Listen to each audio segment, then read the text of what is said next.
Hello, मैं हूँ नेहा नागर। मैं एक फाइनेंस की कंटेंट क्रिएटर हूँ। मैं इंडिया को फाइनेंशियल लिटरेट बनने में मदद कर रही हूँ और आप मुझे सुन रहे हैं बिग एफएम पर। धुन बदल कर तो देखो। यही धुन बदलनी जरूरी है जी। और ये हमें ना थोड़ा थोड़ा ऐसे मतलब ऑब्जर्वेशन से ही समझ आता है कि क्या कुछ गलत है या मैं कहूँ कि क्या कुछ और अपग्रेड हो सकता है। तो जब हमने ये देखा कि औरतें जो कि फैमिली का सबसे इम्पोर्टेंट हिस्सा होता है, मतलब, और ये बात हमें पता है नेहा, ये बात हमें पता है, ठीक है, ऐसा नहीं कि हमें कोई समझाएगा। हम ना हो तो हिल जाता है जी पूरा घर, किसी का दिमाग नहीं चलता, दैट वी नो। और हमें खुश होने के लिए या खुश करने के लिए अक्सर लोग हमें कहते थे ये तो हमारे घर की होम मिनिस्टर है जी। But now and especially after pandemic we realised कि अब इस कैबिनेट में थोड़ा फेरबदल करना चाहिए। होम मिनिस्टर बहुत हो गया। अब जरा फाइनेंस मिनिस्टर बनते हैं। अपना फाइनेंस, अपना खुद का, अपने घर का फाइनेंस थोड़ा मैनेज करते हैं, और ये सीखना अगर जरूरी है तो चलिए सीखते हैं। इसी की एक कोशिश, मैं भी फाइनेंस मिनिस्टर, हमारा ये कैंपेन जिसमें आज आपकी मदद करने वाली है Neha Nagar. Neha Nagar entrepreneur, social media influencer है, फाइनेंशियल एक्सपर्ट है, एंड साथ ही CEO and founder of taxation help, इनका ये प्लेटफॉर्म जो इसी डायरेक्शन में काम करता है। Welcome, welcome to the show Neha.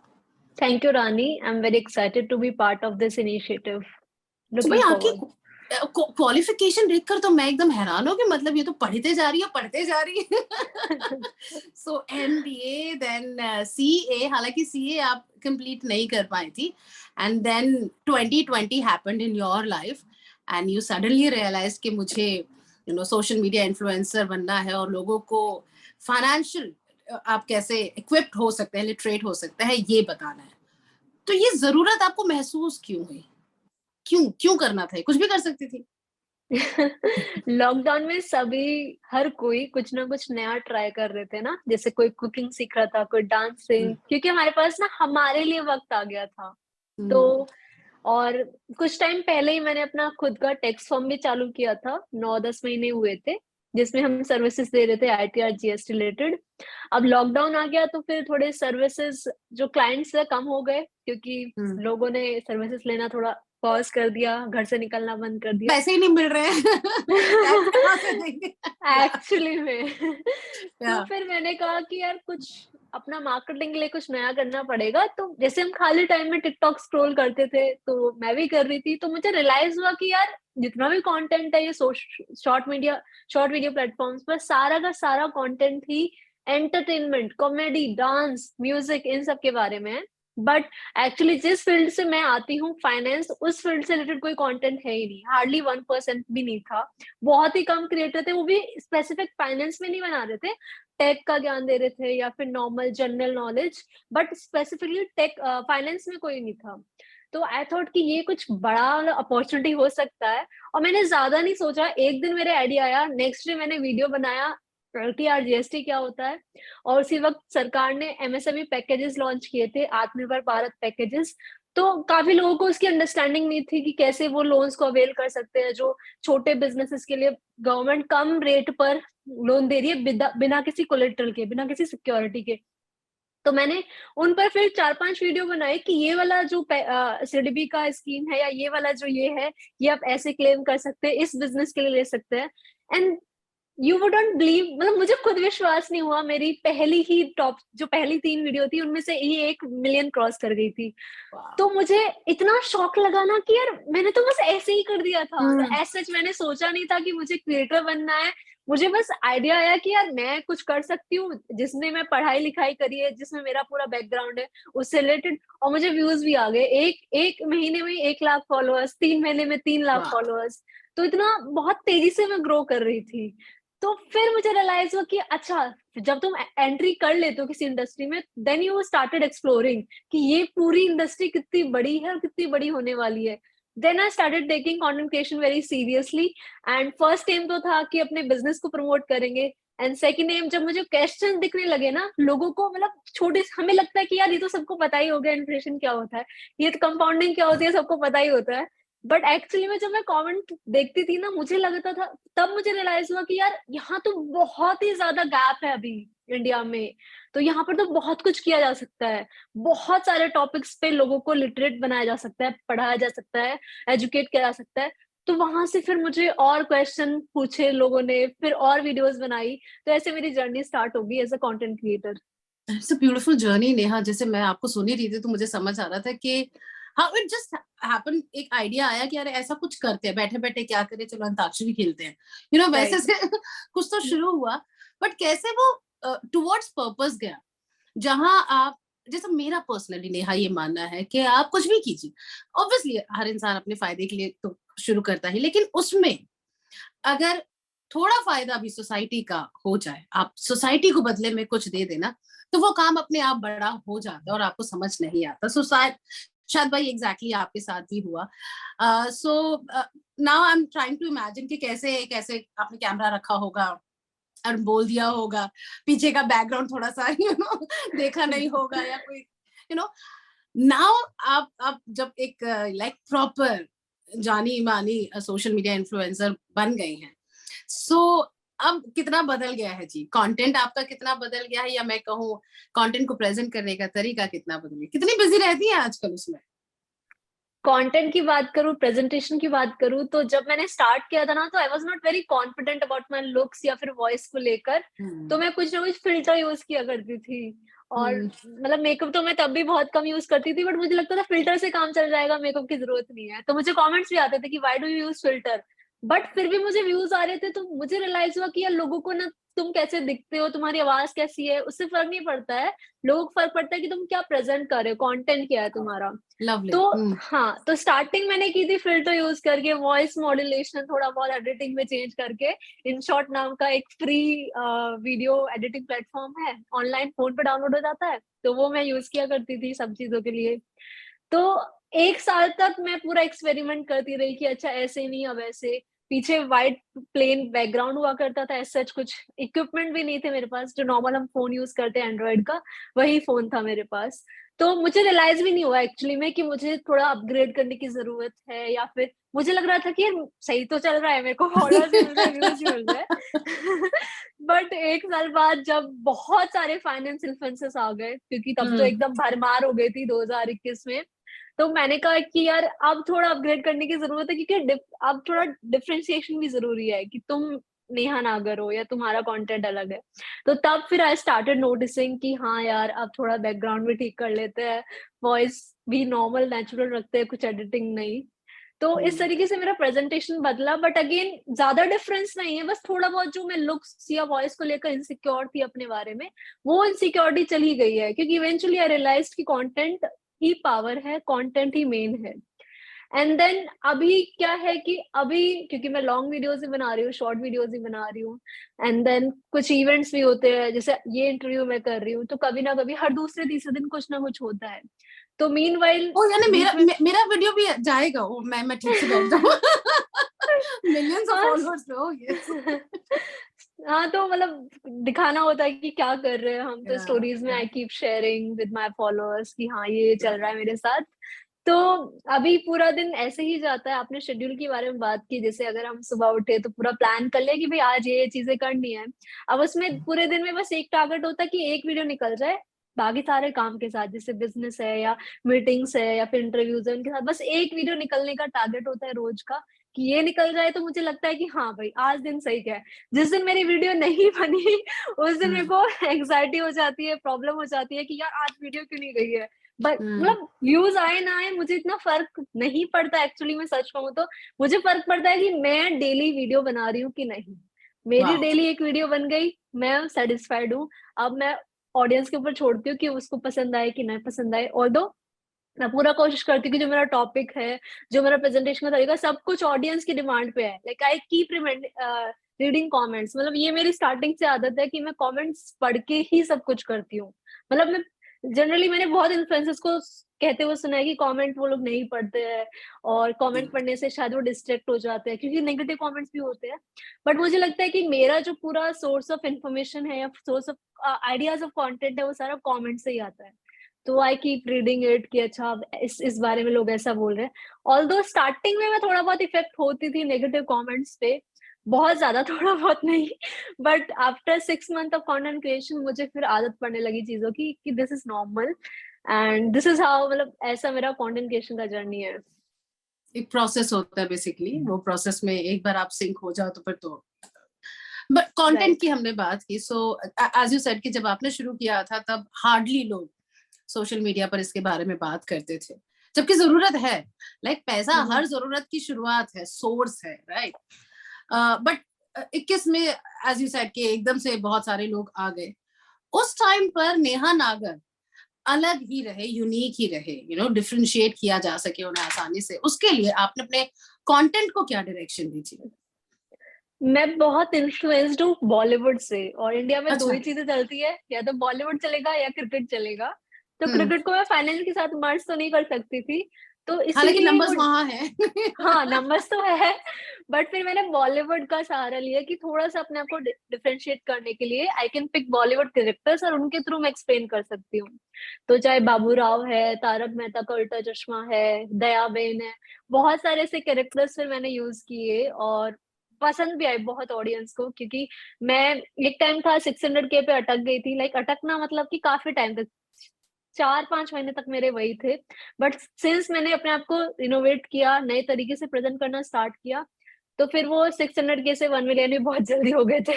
Lovely तो लवली। तो उसका यही रीजन था कि मैंने कुछ नया करने की कोशिश की, और मुझे लगता है कंटेंट क्रिएशन में हर तीसरे महीने अपने आप को इवेल्युएट करना चाहिए कि यार जो तुम अभी तक कर रहे हो वर्क तो कर रहा है, लेकिन अब नया क्या कर सकते हैं, क्योंकि आप देखोगे एल्गोरिथम ऐसा है कि हर तीसरे महीने में कोई नया इन्फ्लुएंसर आ जाता है और वो आपसे 1000 गुना बेटर कर रहा होता है हर चीज में।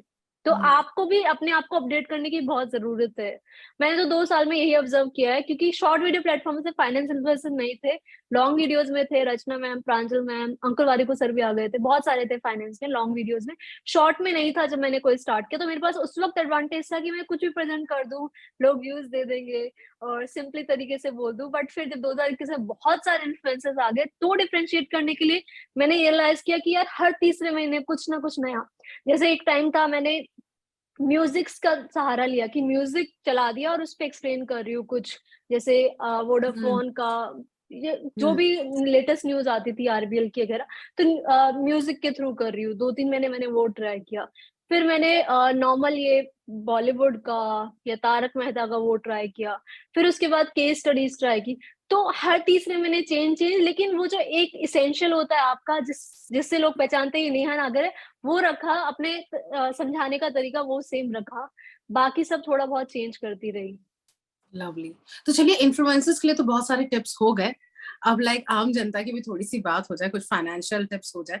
लेकिन उससे पहले मैं आपसे पूछना चाहूंगी कि क्या आपने इस पर भी हम श्योर वीडियो बनाया होगा कि काश हमें बचपन से ही ये ट्रेनिंग दी जाती, एक तो ये थोड़ा सा माइंडसेट हमारे इंडिया में, I don't know whether you agree और नॉट, पैसा बहुत अच्छी चीज नहीं मानी जाती। पैसे के बारे में मत सोचो, अगर तुम अच्छे इंसान हो तो तुम पैसे के बारे में नहीं सोचोगे ज्यादा, पता नहीं ये कंडीशनिंग का हिस्सा है हमारा। Have you realise that? Actually Bollywood से ही इंस्पायर्ड है काफी हद तक। बॉलीवुड में हम्म। ही पैसे को ना एक बहुत विलन टाइप का दिखाया गया है कि जो ज्यादा पैसा कमा रहा है या जो ज्यादा पैसे के पीछे भाग रहा है ना, वो नेगेटिव ही बंदा होगा। जिसके पास ज्यादा पैसा है ना, वो ज्यादा नेगेटिव ही होगा। अच्छे लोग जो होते हैं ना, वो मिडिल क्लास गरीब होते होते हैं, हैं, गरीब होते हैं। तो ये संतुष्ट होते हैं। बॉलीवुड की ही कंडीशनिंग है हमारी। एंड देन हमारे घर पे भी, जैसे अगर हम फैमिली में डिस्कस कर रहे हैं, स्पेशली जब हम शादी कर रहे होते हैं, हर चीज तो पैसे से रिलेटेड होती है। लेकिन अगर तुम शादी फिक्स भी कर रहे हो तो भी चेक करते हो ना कि यार अपना स्टेटस मिल रहा है, लेन देन क्या होगा, सब कुछ तो पैसे से रिलेटेड है। लेकिन अगर लड़का और लड़की आपस में पैसे के बारे में बात कर ले, या लड़की अपने पेरेंट्स से पैसों के बारे में बात कर ले, तो वो नेगेटिव हो जाता है। Even same hmm. With boys also. तो ये कंडीशनिंग है हमारी, नेगेटिव है। बट धीरे धीरे हम ही लोग चेंज कर रहे हैं, और हम लोग ही चेंज कर सकते हैं। एंड मुझे लगता है कि पैसों के बारे में बात करना फ्रॉम द स्टार्टिंग, लाइक अगर आप 8 या 9 इयर्स के, वहीं से स्टार्ट कर देना चाहिए। अभी जो हमारी जनरेशन है, उनके बच्चे हैं या होने वाले हैं, तो उनको जितना जल्दी हो सके मनी वाला जो कॉन्सेप्ट है वो इंट्रोड्यूस कर देना चाहिए अपने बच्चों के साथ। कैसे करेंगे, जैसे ग्रोसरी शॉपिंग पे जा रहे हैं, थोड़ा बहुत उन्हें बजट दे दिया कि इसमें तुम इतनी चीजें ले सकते हो, उससे ज्यादा नहीं ले सकते हो। फिर धीरे धीरे और चीजें उनको दी कि प्लानिंग करो, इस महीने तुम्हें इतना ही पैसा है, या हमारे घर में उनको बताना चाहिए। लाइक अगर हम भी, हमारे टाइम पे क्या होता, क्योंकि मैं एक रूरल बैकग्राउंड से आती हूँ, और अब मैं रह रही हूँ शहर में पिछले 10 साल से। तो मुझे दोनों ही चीजों का आइडिया है कि रूरल इंडिया में क्या होता है और अर्बन इंडिया में क्या होता है। तो I am well aware about both the India's कि क्या क्या होता है। तो रूरल इंडिया में जब हम छोटे थे, तो जैसे अगर बड़े लोग बात कर रहे हैं तो बच्चों को बोलते थे बाहर चले जाओ, है राइट। ना। बच्चे कुछ पूछ रहे हैं पैसों के बारे में, एंड जनरली हमें ये फील कराया जाता था, शायद अभी भी कराया जाता हो, कि हमारे पास पैसे नहीं है, भले पेरेंट्स के पास पैसा बहुत है। तो उन्हें फील, बच्चों को फील कराया जाता था। तो हमें सिर्फ और सिर्फ सेव करने की आदत डाली गई है, सिर्फ सेव। लेकिन उसी मनी को कैसे एक अच्छा वाइज डिसीजन लेकर अच्छे से यूज कर सकते हैं, वो हमें सिखाया नहीं गया है। तो ये अब जरूरत है कि अब की जो जनरेशन है वो इंडिया को चेंज कर सकती है, आने वाले इंडिया को। और वो खुद ही चेंज होके, खुद से एक वाइज डिसीजन लेके हर एक जगह, कुछ भी आप कहीं भी खर्च कर रहे हो, फर्नीचर ले रहे हो, कपड़े ले रहे हो, जूते ले रहे हो, वहां पर थोड़ा सा मतलब मैक्सिमम आपको 2-3 मिनट एक्स्ट्रा स्पेंड करने हैं कि ये आप करे ना करे, ये आपका वर्दी है कि नहीं। एक कॉन्सेप्ट होता है कॉस्ट पर वेयर। तो जनरली कपड़ों को लेकर स्पेशली लड़कियां बहुत खर्च करती है। जैसे जोक्स भी, मीम्स भी बनते हैं कि पूरी अलमारी भरी होती है लेकिन nothing to wear, we have nothing to wear. तो ये हम सबकी कहानी है। बट वो क्यों होता है? क्योंकि हम जब शॉपिंग कर रहे होते हैं तो वाइजली शॉप नहीं करते हैं। दो टाइप के कपड़े होते हैं, एक तो ट्रेंडिंग होते हैं, दूसरे होते हैं बेसिक्स। तो बेसिक्स में हमें ज्यादा इन्वेस्ट करना चाहिए। इन्वेस्ट का मतलब है कि थोड़ा सा एक्सपेंसिव या ब्रांडेड की तरफ चले गए तो वो सालों चलते हैं, 4-5 साल तो इजीली चल जाएंगे। और उनका जो कॉस्ट पर वेयर है, यानी कि एक दिन पहनने का जो कॉस्ट निकालते हैं हम, कि टोटल कॉस्ट 1200 है और आपको वीक में 2 दिन पहन रहे हो, तो 104 डेज डिवाइड करके तो कुछ 9 रुपए या उससे भी कम आएगी आपकी कॉस्ट पर वेयर, है ना। तो जो बेसिक वाले है उसकी कॉस्ट पर वेयर बहुत कम होगी, यानी कि उसको पहनने की जो कॉस्ट है हमारी बहुत कम है। लेकिन जो ट्रेंडी है, जिसको आप 3 बार ही पहन रहे हो, आप कोई ट्रिप पे जा रहे हो, आपने वहां पहन लिया, फिर किसी बर्थडे पहन लिया, फिर एक जगह और, तो उसकी कॉस्ट पर वेयर तो 100 के ऊपर जा रही है। जबकि जो बेसिक वाला आपने अच्छी ब्रांड से खरीदा है उसको तो 9 रुपए है। 100 और 9 रुपए कौन सा एक्सपेंसिव हुआ? जो 100 वाला है वो एक्सपेंसिव हुआ। तो ये छोटे छोटे कॉन्सेप्ट से अगर हम अपनी डेली लाइफ में इनको इंक्लूड करेंगे तो हम काफी अच्छे डिसीजन ले पाएंगे। और जो हम अपने फाइनेंशियल गोल प्लान कर रहे हैं माइंड में कि भाई मुझे नेक्स्ट ईयर यूरो ट्रिप पे जाना है, या फिर शादी करनी है, 2 साल बाद घर लेना है, तो ये जो अचीव करने का हमारा रोड मैप है ना, छोटा हो जाएगा। यानी कि इनको हम जल्दी अचीव कर पाएंगे। तो फाइनेंशियली लिटरेट बनने का यही है कि ये सारी चीजें हम ऑब्जर्व करें और धीरे धीरे समझे कि क्या स्मार्ट डिसीजन है और क्या आपने बिना सोचे समझे डिसीजन ले लिया है। मतलब मैं पिछले 2 सालों से मुझे ऐसा लग रहा था मैं बड़ी समझदार हो गई हूँ, फाइनेंशियल लिटरेट हो गई हूँ मैं, बट ट्रस्ट मी, ये कपड़ों का cost per wear, this is something new जिसके बारे में मैंने भी नहीं सोचा है। So thank you so much, and हम चलो आगे और सीखेंगे। सो ये बताइए मुझे, जैसे अब जनरेशन की बात हो रही थी तो हमने ये बात की कि कैसे हमें बचाना तो सिखाया जाता है। यानी 2 किस्म के एक एक्सट्रीम माइंडसेट्स हमें देखने को मिलते हैं। एक जो खर्च ही नहीं कर रहे, पैसा पड़ा हुआ है, जैसे वो पुराने जमाने में मटके में अशर्फियां डालकर जमीन के अंदर गाड़ दी जाती थी ना, फिर उसके बाद वो एक ही साथ निकलता था, वैसा वो पड़ा हुआ है पैसा, वो यूज नहीं हो रहा है। या एक दूसरी तरफ ये जनरेशन है जो पैसे कमा रही है अचानक से, आजकल तो बड़ी यंग एज में बच्चे काम करना शुरू कर रहे हैं, पर उन्हें बचाना नहीं है। क्योंकि वो अपने माँ बाप को बचाते बचाते देख कर दुखी हो चुके, उन्हें लगा इन्होंने लाइफ एंजॉय नहीं किया, हम लाइफ एंजॉय करें, और वो उड़ा रहे हैं। सो ये 2 एक्सट्रीम्स एक साथ सोसाइटी को मिल रहे हैं, इन दोनों के लिए आपका मैसेज क्या होगा सेपरेटली? देखो, जो पहली जनरेशन कर रही थी ना कि पैसे दबा के रख रही थी, वो गलत नहीं थी, वो बिल्कुल सही थी। मैं बताती हूँ क्यों। क्योंकि उस वक्त ना इन्फ्लेशन बहुत ही कम, महंगाई की हर साल जो महंगाई बढ़ रही है ना, 1-2% बढ़ रही है, या उससे भी कम, या मैक्सिमम मान लो आपने 3-4% बढ़ रही थी। अब अगर वो दबा के नहीं रखते तो फिर कहाँ रखते? बड़ी, अगर उन्हें लैंड वगैरह में इन्वेस्ट करना है तो उनमें बड़ा अमाउंट चाहिए होता है, इसलिए वो दबा के रख देते हैं। कितना पैसा तो नहीं है कि हम लैंड ले लेंगे, है ना। तो उनके पास ऑप्शन नहीं था। इसके अलावा वो गोल्ड तो ऑलरेडी खरीदते ही थे, जो गोल्ड के बाद इन्वेस्टमेंट बच गई। और फिर उस वक्त स्टॉक मार्केट का भी इतना लिटरेसी नहीं थी, लोग जानते नहीं थे कैसे इन्वेस्ट करें, ना हमारे पास ऑप्शन था। अभी तो क्या है कि ऑनलाइन कर लेंगे, और इतना डिफिकल्ट लगता था, बैंकिंग ही नहीं थी उस वक्त, है ना, बैंकिंग ही नहीं थी। इवन जो अर्बन एरियाज है वहां तक भी बैंकिंग नहीं थी। तो उस वक्त बहुत डिफिकल्ट था कहीं और इन्वेस्ट करना जिसमें आपको बेटर रिटर्न मिल रहे हो। तो उस वक्त बहुत ही अच्छा डिसीजन था ये, मतलब उनका बहुत वाइज डिसीजन था कि ठीक है, उन्होंने पैसे को दबा के रख दिया, चोर से बचे रहेंगे और उनके पैसे खर्च होने से बचे रहेंगे। जो इम्पल्स बाइंग होती है कि पैसा सामने दिख रहा है तो खर्च कर ही देते हैं, इसलिए वो दबा देते थे कि दिखेगा नहीं तो हम खर्च भी नहीं करेंगे। तो वो कितने सही डिसीजन था, क्योंकि उनके टाइम के अकॉर्डिंग वो सही था। लेकिन अभी टाइम बदल चुका है, अब अगर हम वो करेंगे तो वो महा बेवकूफी है, क्योंकि अभी इन्फ्लेशन 6-7% है, यानी कि हर साल 6-7% के अराउंड आपका पैसा कम हो रहा है, वैल्यू ही घट रही है उसकी रखे रखे की। दूसरा रीजन है, पहले ऑप्शंस नहीं थे हमारे पास स्टॉक मार्केट में इन्वेस्ट करने के, बैंकिंग के ऑप्शन नहीं थे हमारे पास रियल एस्टेट के रीट्स जो आते हैं कि रियल एस्टेट मतलब पूरा लैंड खरीदना है तो 10-20 लाख लगेंगे, लेकिन लैंड की एक यूनिट होती है जो ऑनलाइन आप खरीद सकते हो, उसे रीट्स कहते हैं, तो वो आप 10,000 50,000 से भी स्टार्ट कर सकते हो। तो ये ऑप्शन आ गया, बॉन्ड्स में इन्वेस्ट कर, कितने ऑप्शंस आ गए हमारे पास, म्यूचुअल फंड आ गया, पहले म्यूचुअल फंड नहीं था। अगर आप 30-40 साल पहले की बात करें ना, तो उस वक्त इतना इजी नहीं था इन्वेस्ट करना स्टॉक राइट। मार्केट में या कहीं पे भी। तो 30-40 साल पहले जो पेरेंट्स ने किया वो एकदम सही था। लेकिन अभी ये हाई रिक्वायरमेंट है कि अभी की जनरेशन इन्फ्लेशन को बीट करने के लिए जो हमारे पास सारे ऑप्शंस है उनको यूज करे, ताकि आपका पैसे की वैल्यू कम ना हो, उल्टा इंक्रीज हो। तो एक ये रोड मैप है हमारे पास, एक टारगेट है कि 6% से ज्यादा ही रिटर्न मिलना चाहिए, तो आप कहीं उसको इन्वेस्ट बैलेंस करो। कर अगर पाओगे। 6%, हाँ, तो फिर इन्फ्लेशन बीट होनी ही चाहिए, ये आपका टारगेट होना चाहिए। लाइक एफडी में भी हमें इन्फ्लेशन बीटिंग रिटर्न्स नहीं मिलते, कुछ बैंक्स की एफडी होती है जो हमें दे देती है, लेकिन वो स्मॉल फाइनेंस बैंक होते हैं तो थोड़ा बहुत उनमें रिस्क होता है। अदरवाइज फिर आप stock market, mutual fund, bonds में काफी अच्छे रिटर्न मिल जाते हैं, और रीट्स है और काफी सारी चीजें हैं। गोल्ड, इवन गोल्ड भी अगर आप लॉन्ग टर्म में देखो, गोल्ड भी एक इन्फ्लेशन बीटिंग एसेट है, तो इन्फ्लेशन को तो मात दे ही देता है, भले ओवर रिटर्न्स आपको नहीं देंगे लॉन्ग टर्म में। तो आपको प्रॉपर डिसाइड करने की जरूरत है। और जहां तक आपने बात की दोनों जनरेशन की, तो मैंने बता दिया, पहले हमारे पास ऑप्शंस नहीं थे, पहले इन्फ्लेशन इतनी नहीं थी, लेकिन अभी जरूरत है कि आप ऑप्शंस का यूज करो। ठीक है। और ये जो नई जनरेशन जिसने भी पहली नौकरी ली, पहला चेक लिया और उड़ा दिया पहले ही दिन कुछ नहीं बचा, उनके लिए क्या कहेंगे? वो महा बेवकूफी है, क्योंकि मैंने फिर बोला कि क्योंकि अगर आप इस जनरेशन में, जब आपके पास सब कुछ टिप्स पे है, यूपीआई ने कितनी आसान कर दी है लाइफ।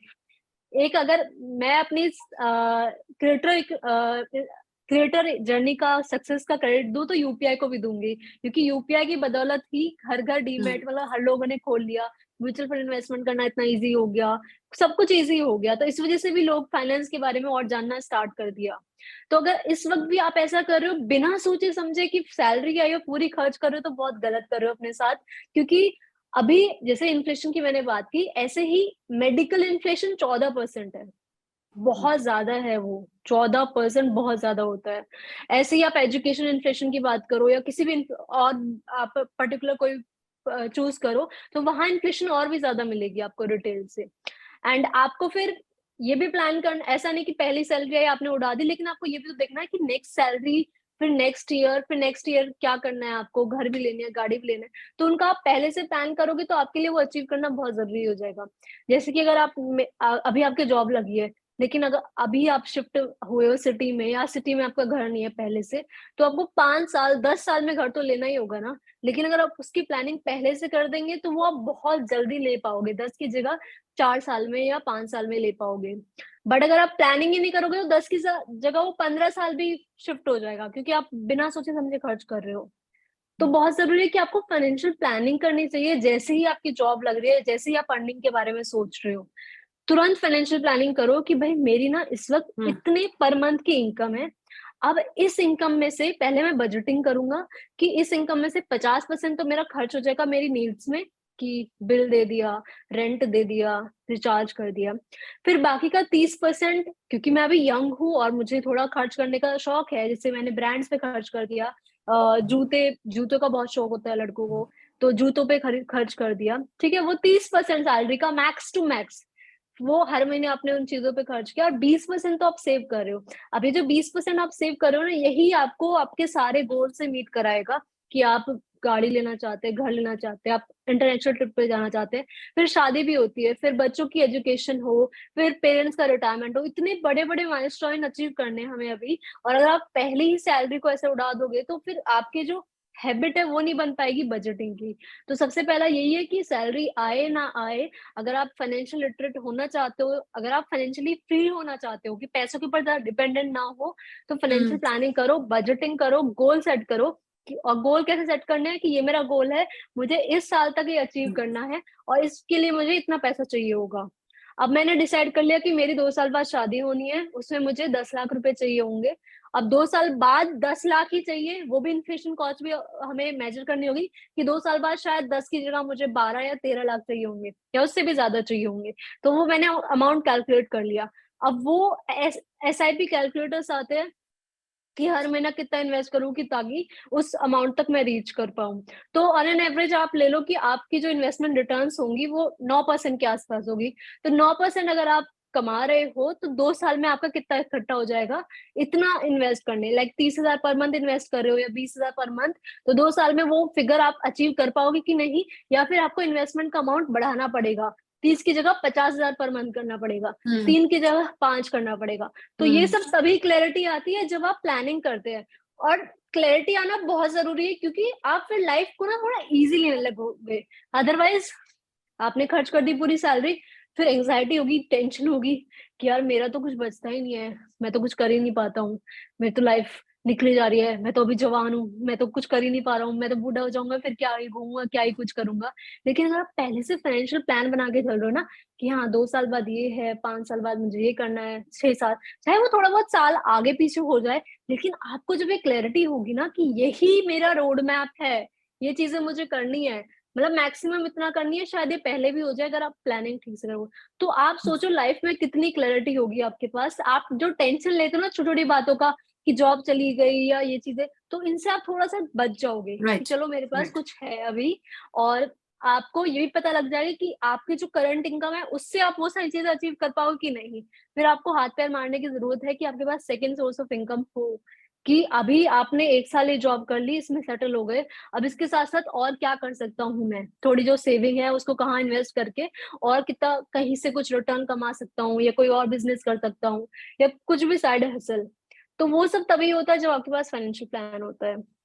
सो बेसिकली जो मैं समझी हूँ कि आप फर्स्ट टाइम इन्वेस्टर हो या आप किसी भी अपनी एज में हो, आपके ऑब्वियसली आपको लाइफ में आगे आने वाली जिम्मेदारियां सपने तो नजर आ रहे हैं। आज की जनरेशन की अगर बात करें तो ये 6 महीने काम करना चाहती है, 6 महीने आराम करना चाहती है। लोग कहते हैं ना कि नहीं हमें खर्च नहीं होना है, तो यस उसके लिए प्लानिंग चाहिए, आपको दुनिया घूमनी है, ट्रैवलिंग का शौक है, तो उसके लिए अगर आप अपने फाइनेंशियल प्लानिंग सेट कर देंगे विद SIPs तो आप ही की लाइफ इजी होगी and you'll be able to live comfortably and live your dreams also. चाहिए तो सिर्फ फाइनेंशियल प्लानिंग। ऑलराइट, ये जो आपने सजेशंस दिए ये जनरल दिए हैं, महिला पुरुष सबको लागू होते हैं। महिलाओं के लिए अलग से कोई बात होती है? महिलाओं के लिए अलग से ऐसा सच नहीं है, लेकिन महिलाओं में जो कमी होती है वो होती है कि उन्हें लगता है कि, तो मुझे ऐसा लगता है कि लेडीज थोड़ी सी लेजी होती है फाइनेंस को लेकर। अगर हम लेडीज को देखें ना वो बहुत अच्छा फाइनेंस मैनेज करती है। जैसे अगर हम अपने पेरेंट्स को, अगर मदर को देखे या ग्रैंड मदर को देखो, तो उनको जितना अमाउंट दिया जाएगा उसमें हम बहुत अच्छे से घर मैनेज कर लेते हैं। लेकिन या तो उनको पहले से बता दिया जाता है कि यार जो पैसे कमाने का झंझट है या संभालने का झंझट है वो मेल ही देखेंगे, तो इसलिए भी वो खुद को सेटबैक कर लेती है कि ठीक है मैं क्यों इतना इंटरेस्ट लूं इन चीजों में, मेरे को जितना बजट दिया जा रहा है उसमें मैं अपना घर चला लेती हूँ, है ना। तो ये हमारे माइंड में पहले से सेट है कि हमें इतना जानने की जरूरत नहीं है। लेकिन अगेन अब टाइम बदल चुका है, अब आपका इंडिपेंडेंट फाइनेंशियली होना भी बहुत जरूरी है, भले ही आप जॉब कर रहे हो कि नहीं। जरूरी नहीं है कि जो जॉब कर रही है लड़की उसी को फाइनेंशियल इंडिपेंडेंट होने की जरूरत है या उसी को फाइनेंशियली अवेयर होने की जरूरत है। इवन आप जॉब भी नहीं कर रहे हो लेकिन आप हो तो घर का पार्ट ही ना। आपके जो घर की टोटल इनकम है उस पर आपका उतना ही हक है जितना मेल का है जो बंदा कमा रहा है, क्योंकि आप भी घर में उतना ही कंट्रीब्यूट कर रहे हो। तो आपको भी पता होना चाहिए घर की में कितना इनकम है, कितना लोन है, कितना एसेट है। और मुझे ऐसा लगता है कि लेडीज को पता होता है ये सब और बहुत वेल अवेयर होती है। और जो मेल के भी डिसीजंस होते हैं ना वो काफी हद तक लेडीज ही इन्फ्लुएंस करती है उनको। जैसे घर में डिस्कस होता है जो मैंने देखा है अभी तक, रूरल और अर्बन दोनों का ही मैं बता रही हूँ, because I have seen both the India's and. But कहीं कहीं कुछ फैमिलीज में ऐसा होता है कि बस उन्हें बजट दे दिया गया एंड आप इसी में करो और उनको ज्यादा बताया नहीं जाता है। तो ऐसी लेडीज को जरूरत है कि ज्यादा से ज्यादा वो सवाल करे। और ये अब जो नई जनरेशन आ रही है उनको ये जरूरत है कि भाई जब तुम शादी पे हर चीज की बातें कर रहे हो, अपने फर्नीचर की बातें कर रहे हो, इंटरनेशनल ट्रिप की बातें कर रहे हो, हर चीज की, तो ये भी बातें करो कि अब आपकी जो इनकम होगी उसको आप आगे कैसे मैनेज करने वाले हो। आपकी जो हस्बैंड की इनकम है या उनके एसेट्स है, लाइबिलिटीज है, तो उसमें दोनों का ही नॉमिनी होना जरूरी है। तो नॉमिनी फॉर्म भी फिल करना जरूरी है। प्रॉपर प्लान बनाना दोनों को मिलकर, अगर आप दोनों इंक्लूड करके कुछ चीजें प्लान करोगे ना कि आपको 5 साल बाद घर गाड़ी या कुछ भी लेना है, तो वो अचीव करना जरूरी हो जाएगा। जबकि अगर मेल कहेगा कि नहीं मैं देख लूंगा, तू बस खाना बना या घर पे रहे, या तुझे जो जॉब करनी है तू वही करती रहे, मतलब तुझे इतना तू पढ़ने की अपने जरूरत लिए नहीं है। कमा रही है, अपने पे खर्च कर, मुझे हाँ, तेरा पैसा नहीं चाहिए। एक्चुअली में तो फिर वो अचीव करना डिफिकल्ट हो जाएगा और वो सिनर्जीज आपकी मिल नहीं पाएगी। जबकि आप फाइनेंशियल सिनर्जीज को भी मिलाएंगे ना, तो आपकी लाइफ और इजी हो जाएगी, ये मुझे लगता है। एंड जो भी मैं रिपोर्ट्स वगैरह पढ़ती रहती हूँ, तो मनी ही मेन रीजन होता है कि दो कोई कपल में क्यों फाइट्स हो रही है या डाइवोर्सेस हो रहे हैं। तो मनी मेन रीजन है, तो उसको इम्पोर्टेंस दो ना यार, बात करो इसके बारे में। शादी से पहले भी बात करो, शादी के बाद भी करो। हर तीसरे महीने अपने फाइनेंसेस को रिव्यू करो कि अभी ऐसा चल रहा है, ऐसा चल रहा है, या कैसा चलाना है। एक जॉइंट अकाउंट होना चाहिए आप दोनों का, और एक सेपरेट अकाउंट आपका जरूर होना चाहिए, चाहे आप अर्निंग फीमेल हो कि नहीं हो। बट सेपरेट अकाउंट आपके पास होगा तो बैंकिंग का एक्सेस आपके पास होगा, आप इजीली इतना ज्यादा डिपेंडेंट नहीं होगी किसी पे। एंड अगर आप 2020 में हो तो डिपेंडेंट होना, आई थिंक इन बैंकिंग के लिए तो बहुत बहुत ही डिफिकल्ट हो जाएगा आपके लिए। ना ऑब्वियसली यार, ये तो मैं मानूंगी कि रिश्तों के लिए कहीं ना कहीं यस विटामिन का काम करता है पैसा। सो वो ना हो तो कमजोरी हो ही जाती है। और आगे बढ़ते हैं, आजकल के नए ट्रेंड्स क्या हैं जो जैसे म्यूचुअल फंड्स की बात करें, बिटकॉइंस आजकल बहुत चल रहा है, उस पर कुछ बताना चाहेंगे आप? बिटकॉइन डिजिटल करेंसी है, कोई कंट्रोल नहीं करता है। तो पहले बार्टर सिस्टम हुआ करता था, हम ट्रांजेक्शन कैसे करते थे। फिर मेटल आया, गोल्ड कॉपर सिल्वर से हम ट्रांजेक्शन्स करने लग गए। उसके बाद फिर फिएट करेंसी आई, जिसपे गवर्नमेंट अपना थप्पा लगा के देती है कि हाँ ये 100 रुपए का नोट मान्य है, और उसमें हमारे गवर्नर के साइन होते हैं। तो promissory note kind of thing होती थी एक्सचेंज करने के लिए। फिर उसके बाद जब हम सब कुछ डिजिटल कर रहे हैं, तो भाई हमारा जो करेंसी है वो डिजिटल क्यों ना हो। तो फिर डिजिटल करेंसीज का कॉन्सेप्ट आया। अब डिजिटल करेंसीज में भी एडवांस वर्जन है क्रिप्टो करेंसी, क्योंकि डिजिटल करेंसी है जो हमारी इंडियन गवर्नमेंट भी लेके आ रही है, तो उसको गवर्नमेंट कंट्रोल करेगी। लेकिन क्रिप्टो करेंसीज, बिटकॉइन जो पहला क्रिप्टो करेंसी है हमारा, तो उसको कोई कंट्रोल नहीं करता है। सतोशी नाकामोटो ने बनाया वो, और बना के वो उसने एक सिस्टम जनरेट कर दिया ऐसा कि ये ऐसे से चलने वाला है, और वो खुद उससे हट गए हैं। तो अब इसका जो कंट्रोल है पूरा पब्लिक के हाथ में। पब्लिक ही इसको बनाती है, पब्लिक ही इसको ट्रांजेक्शन में करती है, वेरीफाई भी पब्लिक ही करती है। अब ये बनता कैसे, तो इसकी माइनिंग होती है बिटकॉइन की, वो कंप्यूटर सिस्टम द्वारा ही होती है, कुछ मैथमेटिकल पजल्स को सॉल्व करके माइनिंग होती है। अब जैसे ए को बी को पैसे भेजने हैं, तो जैसे हम यूपीआई यूज करते हैं, तो यूपीआई यस। से सिमिलर कॉन्सेप्ट है बिटकॉइन का ही, बिल्कुल सेम। कि आपकी एक आईडी होती है, पासवर्ड होता है, और आप ए से बी फटाक से कुछ ही सेकंड में पैसे ट्रांसफर कर देते हैं। बस डिफरेंस इतना है कि जो बिटकॉइन है, एक तो उसे कोई कंट्रोल नहीं करता है, ना कोई गवर्नमेंट, ना कोई कंपनी, और ना ही कोई कंट्री से कंट्रोल करती है।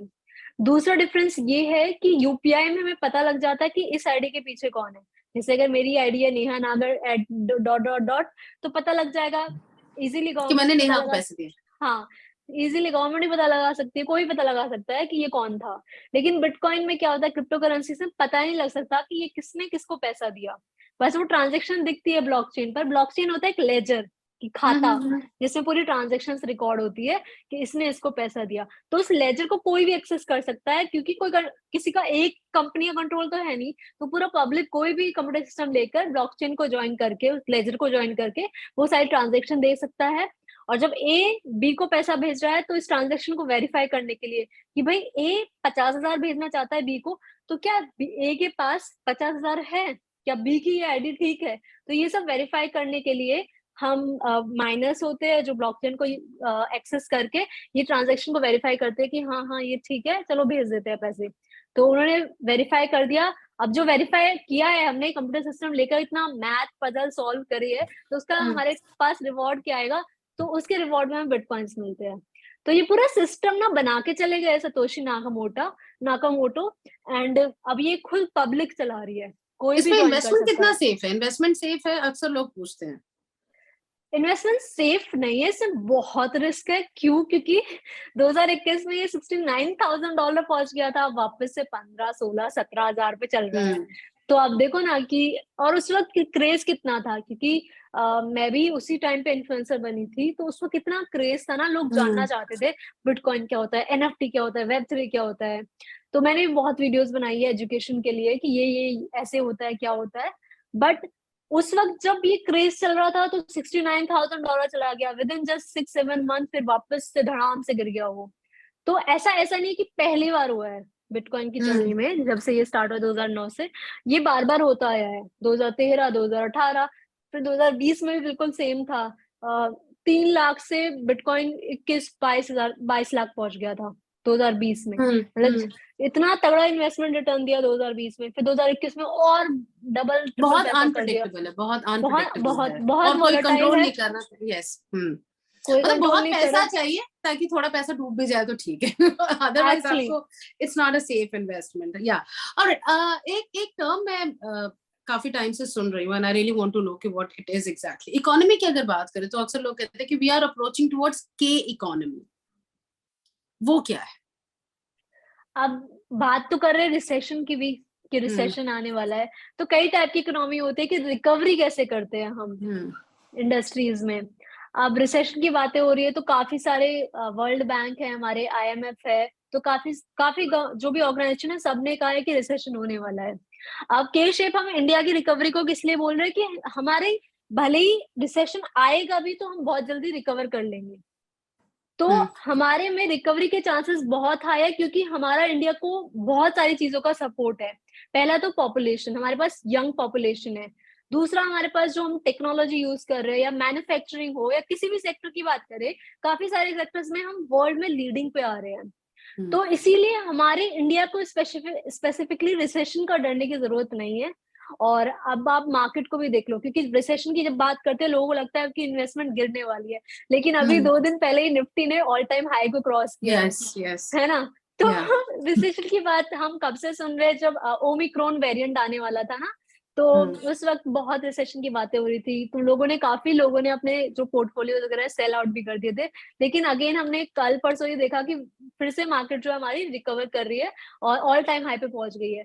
तो मुझे लग रहा है कि हमें रिसेशन से डरने की जरूरत नहीं है, क्योंकि हमारी इकोनॉमी को जो सपोर्ट कर रही है चीजें, चाहे हमारे एक्सपोर्ट हो, चाहे हमारे मैन्युफैक्चरिंग हो, हर चीज में, इवन कंजम्पशन, सबसे बड़ी चीज है कि कंजम्पशन। आपने दिवाली पे भी देखा होगा, दिवाली सेल में इतनी भीड़ होती है जैसे कोई फ्री में चीजें मिल रही हो। आप मार्केट में इवन अभी भी चले जाओ, अभी तो कोई ओकेजन है भी नहीं, सैटरडे संडे को आप मार्केट्स में जाओगे ना, तो वहां पर इतनी भीड़ होती है जैसे कि लोगों के पास कहाँ से पैसा आ रहा है। so, नेहा, मतलब अगर मैं लेमन लैंग्वेज में समझने की कोशिश करूँ तो जैसे मनी को अगर हम ओवरऑल समझे तो यस, पैसा बचाना भी जरूरी है, उस पैसे को सही प्लानिंग के साथ इन्वेस्ट करके बढ़ाना भी जरूरी है, बट खर्च करना भी जरूरी है, सो दैट मार्केट में मनी फ्लो रहे।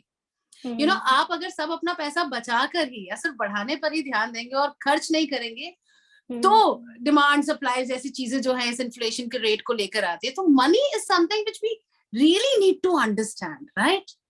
तो बेसिकली मैं ये कह रही थी कि बड़ी इंटरेस्टिंग ऑब्जर्वेशन है, पैसे को लेकर बचाना भी जरूरी है, इन्वेस्ट करके बढ़ाना भी जरूरी है, और खर्च करना भी जरूरी है, क्योंकि तब मार्केट में पैसे का फ्लो रहेगा और उससे आपकी कंट्री की इकोनॉमी स्टेबल रहेगी। You know, so it's a very interesting thing. अभी इजीली एक्सेसिबल हो गई है हमारे पास काफी चीजें। लाइक अगर पहले हम देखते थे तो हमारे पास कंजम्पशन के जो ऑप्शंस थे वो कम थे, हमें लगता था कि यार पैसा सेव ही कर लेते हैं। लेकिन अभी हमारे पास इलेक्ट्रॉनिक्स हो गए, काफी सारे ऑप्शंस आ गए जो हमारे पैसे को इजीली बोलते हैं कि तुम खर्च कर दो। लाइक हर ईयर कोई मैकबुक आ रहा है या फिर आईफोन आ रहा है। तो इकोनॉमी की बात करें तो इंडिया की जो इकोनॉमी है वो कंजम्पशन बेस्ड है, कंजम्पशन की वजह से ही चल रही है। हमारे पास डिमांड आती है तभी कंपनीज प्रोडक्शन करती है, और तभी इंडिया को प्रॉफिट, बिजनेसेस को प्रॉफिट होता है, तभी मार्केट हमारी अच्छी परफॉर्म कर रही है। तो हमारी इकोनॉमी हो या हमारी स्टॉक मार्केट हो, क्यों अच्छा परफॉर्म कर रही है? क्योंकि कंजम्पशन नहीं रुक रहा है इंडिया में, कंजम्पशन चलता रहना चाहिए। तो कंजम्पशन चलता रहेगा तो हमारी इकोनॉमी भी अच्छी रहेगी। सो यानी we need to be mindful, Neha, जितना मैं समझी हूँ whatever we do, जैसे आपने वो कपड़ों की बड़ी खूबसूरत बात की कि पर डे वेयरिंग कॉस्ट आपका क्या है, वो अगर आप कैलकुलेट कर लो तो यस आप उस इंडस्ट्री की भी हेल्प कर रहे हो, आप अपनी भी मदद कर रहे हो, बट आप माइंडफुल हो गए हो, सो शायद इसीलिए जहां एक तरफ फाइनेंशियल लिटरेसी पिछले 2-3 सालों में ट्रेंड करी है, वहीं पर सस्टेनेबल फैशन या सस्टेनेबिलिटी, ये सारी चीजें ओवरऑल एक डायरेक्शन में काम चल रहा है। सो आई थिंक हम लोग एक अच्छे फ्यूचर की तरफ जा रहे हैं, बस थोड़ा धुन बदलने की जरूरत है। और अगर हमारे पास ऑप्शन है ना कि रेंट कर सके हम कुछ चीजें, तो हमें रेंट ही करनी चाहिए। जितनी भी कैलकुलेशन आप देखो ना, घर की हो, गाड़ी की हो, कपड़ों की हो, तो रेंट ही एक वाइज डिसीजन होता है कि अगर हमारे पास रेंट का ऑप्शन है। लाइक हम शादी में लहंगा 50-60 हजार का, कोई भी इवन मिडिल क्लास ही 50-60 हजार एक लहंगा पे खर्च कर देते हैं, लेकिन उस लहंगे का फिर होता क्या है, बेड में रखा रहता है, अलमारी में रखा रहता है, वो यूज ही नहीं होता है ना कभी। तो उस वक्त कॉस्ट पर वेयर आपने इतनी ज्यादा खर्च कर दी कि 50 हजार सिर्फ एक दिन पहनने के लिए, जबकि अगर आप रेंट करेंगे तो शायद वो 20 में मिल जाए, ज्यादा कम में नहीं मिलेगा, बट 20 हजार में काम चल जाएगा आपका।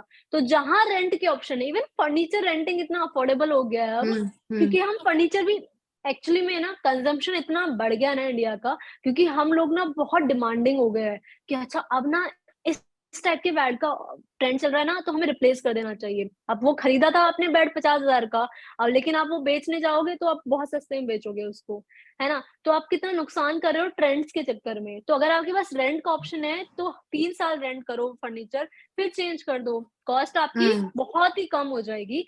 एंड सेकंड हैंड पे हम इतना पता नहीं क्यों फोकस क्यों नहीं करते, क्योंकि हमें लगता है सेकंड हैंड क्या ही खरीदेंगे तो हाँ, अपने आप को थोड़ा हाई स्टेटस दिखाने के लिए चीजें नहीं खरीद लेते हैं, या फिर की क्वालिटी खराब निकलेगी या फिर कुछ टूटा फूटा निकले तो रिपेयर करा लो। रिपेयर की कॉस्ट भी इतनी ज्यादा नहीं होती है। तो मुझे लगता है जहां हमारे पास ऑप्शन है रेंट करने का और सेकंड हैंड चीज खरीदने का, वहां खरीदना चाहिए और वहां हमें ये ऑप्शन चूज करने चाहिए। तो इसी को कहते हैं वाइज डिसीजन, कि जब आप पैसे खर्च कर रहे हो थोड़ा सोचो पैसों के बारे में। ऐसा नहीं कि आपके पास पैसे है और आपके पास ऑप्शन है तो आप तुरंत नई चीजें ही ले आओ, या फिर तुरंत इम्पल्स बाइंग। एक इम्पल्स बाइंग का भी कॉन्सेप्ट होता है कि आप कुछ भी खरीदना चाहते हो ना, तो पहले 30 दिन वेट करो कि अच्छा मुझे ना ये ड्रेस लेनी है, ये 3 हजार की ड्रेस है, तो मुझे ना 30 दिन वेट करना चाहिए। अगर 30 दिन बाद भी मुझे लग रहा है कि ये ड्रेस मुझे खरीदनी चाहिए, तो बेफिक्र होकर आप वो खरीद लो। लेकिन मुझे राइट, लेकिन ज्यादातर केसेस में मेरे साथ तो यही होता है कि मुझे लगता है कि यार नहीं ना, छोड़ना यार, क्या है क्यों इतना वैसे इस पे खर्च करना, या फिर रेंट कर लेते हैं या फिर सेकंड हैंड ले लेते हैं। तो उससे क्या है कि बहुत फालतू जो हम पैसा खर्च करते हैं ना वो बच जाएगा। तो दो कॉन्सेप्ट होते हैं कि इम्पल्स बाइंग को अवॉइड करने के लिए 30 दिन का रूल फॉलो करो, और दूसरा कॉस्ट पर वेयर की, कॉस्ट पर वेयर भी नहीं, कॉस्ट पर यूज भी चेक करो अपना। आप फर्नीचर ले रहे हो, आप कुछ भी ले रहे हो, तो हर रोज, जैसे गाड़ियों का शौक है लोगों को, 2-2 3 दिन घर में गाड़ियां खड़ी है, अब वो एक गाड़ी जो है शायद साल में 50-60 बार ही चलाएंगे, तो उनकी कॉस्ट पर यूज कितनी ज्यादा है। वो खड़ी खड़ी डेप्रिशिएट हो रही है और आप सिर्फ कितना कम यूज कर रहे हो उसको, क्योंकि आपको बस शो ऑफ करना है। तो इंडिया में ये भी है कि हमें ना स्टेटस, क्योंकि जब ब्रिटिश आए थे ना तो हमें उन्होंने बहुत लो सा फील कराया था। तो ये चीजें हमारे पेरेंट्स में आई, फिर हमारे ग्रैंड पेरेंट्स में आई, फिर उनसे पेरेंट्स में, फिर हम में आ गई, कि हम बहुत कॉन्शियस हो जाते हैं कि लोग ये ना सोचे कि हम लो स्टेटस है या फिर हम हमारे पास पैसा नहीं है, तो हम दिखावा ज्यादा करने लगे। ये ब्रिटिश से इंस्पायर हुए हम, ब्रिटिश ने हमें ये फील कराया था। But now is the time कि आपको चेंज करना चाहिए, क्योंकि फाइनेंशियल फ्री आपको होना है, ब्रिटिश को नहीं होना, या फिर आपके जो रिश्तेदार बोलते हैं उनको नहीं होना है। तो आपको टेंशन फ्री रहना है, आपको चेहरे पे ग्लो चाहिए, आपको टेंशन फ्री जिंदगी जीनी है। तो उसके लिए ये जो शो ऑफ की चीजें है, या नई ही चीजें खरीदोगे जबकि पुरानी का ऑप्शन है, या रेंट का ऑप्शन है तब भी नहीं खरीदो, तो ये सब चीजें ना अवॉइड करो। क्या बात है यार, कितना कुछ सीखा मैंने आज, वाह वाह। अच्छा नेहा, जाते जाते नया साल का कोई एक फाइनेंशियल रेजोल्यूशन बता दो यार, जो सबको करना चाहिए। जो दो टाइप के लोग होते हैं, जो इन्वेस्टमेंट कर रहे हैं वो उसी पे स्टिक रहे। मार्केट्स में बहुत न्यूज आती है कि रिसेशन है या ये है, जैसे के शेप रिकवरी की हमने बात की, कि हमारी मार्केट अगर दो सेगमेंट होते हैं कि एक ऊपर जाएगा एक नीचे, तो डिफेंसिव सेक्टर होता है कि वो डिफेंसिव सेक्टर्स कभी डाउन नहीं जाएंगे, यानी कि एफएमसीजी, इनका प्रोडक्शन कभी रुकेगा ही नहीं, क्योंकि इनकी डिमांड ही नहीं रुकेगी, हम नमक खाना तो बंद नहीं कर देंगे ना। तो कुछ उन सेक्टर्स को पकड़ो जो ऊपर जा रहे हैं, जो नीचे जा रहे हैं उनमें इन्वेस्टमेंट शायद कम कर दो, है ना। तो इस टाइप से आपको वाइज डिसीजन लेने हैं और अपनी इन्वेस्टमेंट पे स्टिक रहना है। और जिन्होंने स्टार्ट नहीं किया वो एसएप जितना जल्दी हो सके स्टार्ट करे। और इन्वेस्टमेंट को कहते हैं कि सबसे पहले अगर आप स्टेप ले रहे हो, तो दूसरे टाइप के लोग होते हैं जिन्होंने इन्वेस्टमेंट स्टार्ट ही नहीं करी है, स्पेशली स्टॉक मार्केट में। तो इन्फ्लेशन से डबल रिटर्न आपको मिल जाता है 10-15 साल में। 15% का रिटर्न आप CAGR आराम से कमा लोगे। तो वहां पर इन्वेस्टमेंट स्टार्ट करनी आपको जरूरी है, क्योंकि आप मोदी जी के भाषण सुनोगे या इंडिया के बारे में किसी के भाषण सुनोगे तो हम ऊपर ही जा रहे हैं, हम टॉप 5 में भी आ गए वर्ल्ड में। तो हमारी इंडिया इतनी ग्रो कर रही है, तो उस ग्रोथ का पार्ट हम कैसे बने? स्टॉक मार्केट में इन्वेस्ट करके। क्योंकि जब इंडिया ग्रो कर रही है, वो कैसे ग्रो कर रही है कि बिजनेसेस ग्रो कर रहे हैं। तो उन बिजनेसेस का प्रॉफिट का पार्ट आप कैसे बन सकते हो? इंडिया की स्टॉक मार्केट में इन्वेस्ट करके। और आप टॉप की कंपनीज में इन्वेस्ट करो, या कंपनी चूज नहीं कर सकते, सिंपल इंडेक्स फंड्स में इन्वेस्ट करो। इंडेक्स फंड में इंडिया की टॉप कंपनीज ऑलमोस्ट जो ग्रोइंग है, जो अच्छा परफॉर्म कर रही है, वो आई जाती है। और लॉन्ग टर्म में यही आपको 15% का इजी रिटर्न दे देंगे 10-15 साल में। तो आपको जितना जल्दी हो सके इंडेक्स फंड में SIP स्टार्ट कर देनी चाहिए। Lovely, thank you so much and I hope हमारी बातें सुनकर लोग अब फाइनेंशियल मिनिस्टर बन जाए अपने घर के, एटलीस्ट वो सोचना वो शुरू करते, स्टार्ट करते। Thank you so much Neha, बहुत कुछ सीखने को मिला यार, thank you so much. Thank you Rani. Okay, bye bye.